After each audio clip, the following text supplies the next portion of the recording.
Madre John Madden in my camper van in Jalapa, Mexico. I've been in Jalapa for about 2 months.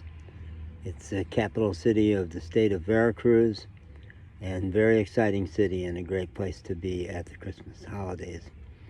I've made a series of videos about old girlfriends, and it's important to me for lots of reasons, but one of the reasons it's important is that I've been pretty terribly stuck in that area of my life for 25 years now.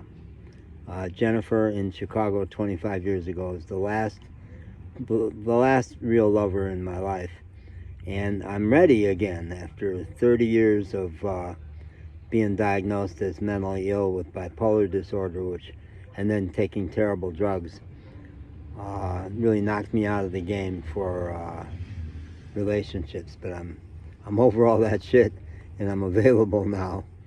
So I want to do a little video about Mary in Chicago, and I'm going to send this to her too, if I can track her down. I think I tried to track her down on Been Verified a ways back and maybe didn't have success,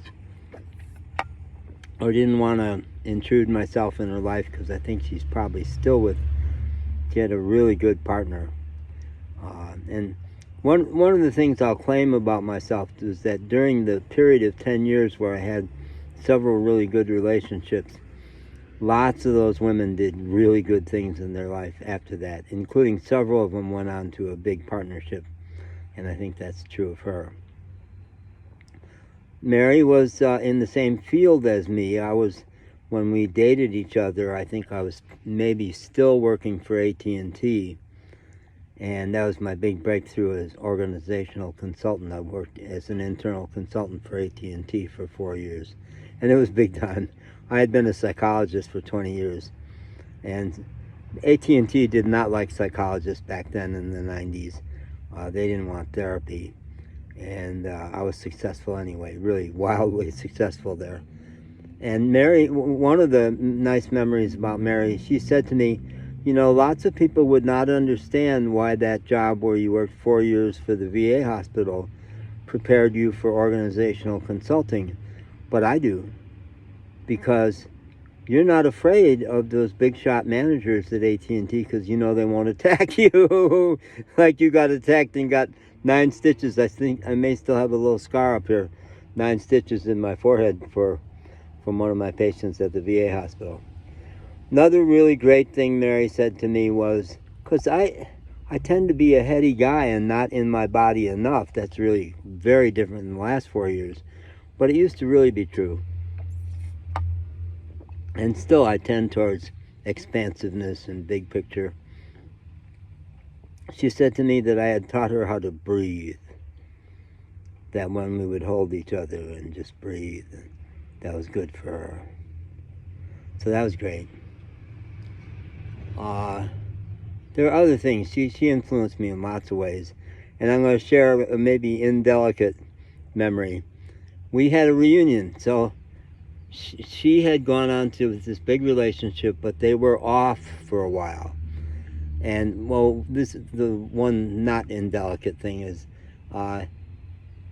this guy was from Texas, and one time when I was having a video call with her or something, or I saw his picture, in the background was the classic Texas poster, "Don't Mess with Texas." And I just spent a year in South Texas, and I had the decal on the back of my van, "Don't Mess with Texas." So every time I saw that, I thought of Mary. She was beautiful and sweet and smart as a whip. I think she was working as an internal consultant in some company. But we had a reunion out west when she was taking a breather from that relationship. And we went to the most iconic place for a big personal growth guy like me, Esalen Institute. I had never been there. Fritz Perls, who's kind of synonymous with Esalen during that period, has influenced me tremendously in my life. And we didn't go to a workshop.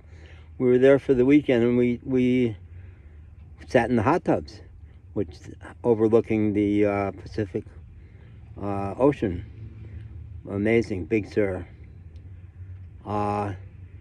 And we were lovers for a weekend or something. And the next morning she says to me, this is, you'll understand why this would stick with the guy. She says, so are you like unusually large? Don't let Jim, is that his name? Don't let him see this. But that stuck with me because I had always been flaccid. I'm not large. But the way I hold it is that the more excited I get, the bigger I get. And that's what happened, because she was just an unbelievably wonderful lover. Yeah, she was. You were, babe. You were, and I bet you are for Jim. I hope you guys are still together. And I will send this to her if I can find her. All right. Thanks, Mary. Big, you were unusually large in my life. Big time. I hold such sweet memories of us. And Jim, if it's Jim, he's a lucky guy.